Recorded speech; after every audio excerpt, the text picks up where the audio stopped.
It was a sunny afternoon in a quiet suburban town. The local park was buzzing with life. Kids playing tag, dogs running free, parents enjoying coffee while watching their little ones. It was the kind of day that felt normal, peaceful, even hopeful. But that peace was about to be shattered. Former U.S. President Donald Trump was in town for a brief campaign stop. He had chosen this park for a short, informal walk-and-talk session with supporters, cameras in tow. It wasn't an official event, just a casual visit to connect with real Americans, as his team put it. A few Secret Service agents stood discreetly nearby, trying not to disrupt the relaxed atmosphere.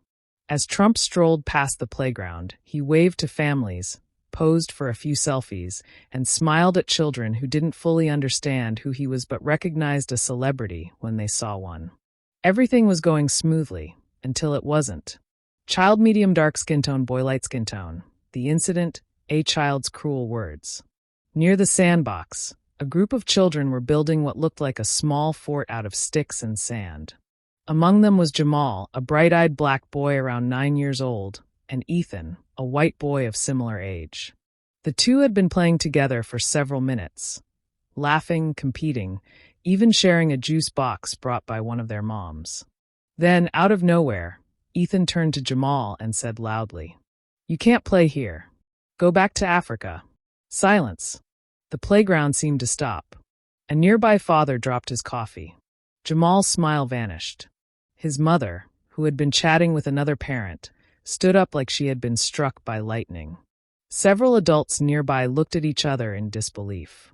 Did they hear that right? A few tried to brush it off nervously. But Jamal's mom, Tanisha, walked straight over to her son and knelt beside him. He looked confused.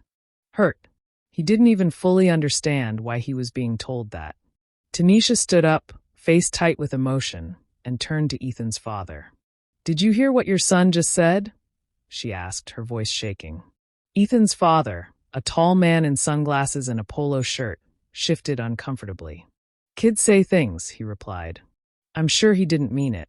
"No," she said firmly. "That wasn't random. That was taught." By now, several people had gathered. Phones came out.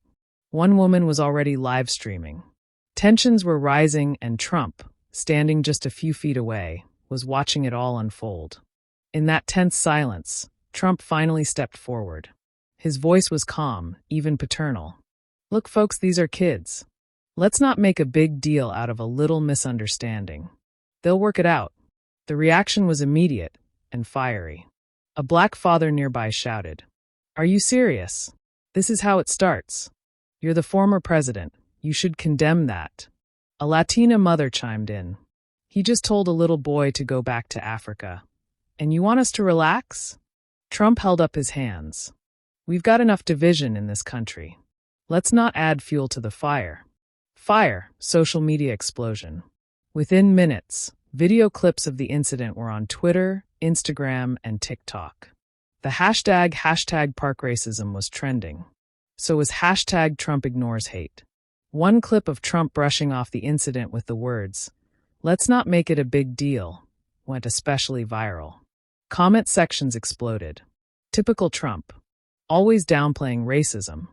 Why didn't he call out the behavior? This is why racism keeps getting passed down. It's tolerated at home. Others, mostly Trump supporters, defended his actions. He was trying to keep the peace. This woke mob is trying to destroy kids over a mistake. Kids say dumb stuff. Doesn't mean he's racist. Brain, the bigger picture, learned behavior. Experts began weighing in. Child psychologists on news panels pointed out that children repeat what they hear at home or see in their environment. For a 9-year-old to say something like that suggested racial prejudice learned early, not innocent ignorance. Civil rights leaders like Reverend Al Sharpton and Angela Rye condemned the incident publicly, saying it was an example of how racism isn't just an adult issue. It's passed down, quietly and dangerously, to the next generation. Classical building, political reactions, statements, and silence. Democratic leaders issued statements within hours. Racism, no matter the age of the speaker, must be addressed. "Silence is complicity," wrote Senator Cory Booker. Meanwhile, Trump's campaign issued a brief press release. President Trump remains focused on uniting Americans, not inflaming tensions over isolated incidents. That statement did little to calm the backlash. Woman medium skin tone, baby bottle, Tanisha speaks out. The next day, Tanisha, the mother of Jamal, spoke to a local news channel. My son didn't ask to be a part of this. He was just playing.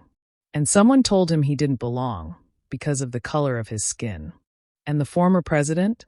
He had a chance to say, that's not okay. But instead, he told us to be quiet. Well, I'm done being quiet. Her clip was shared thousands of times.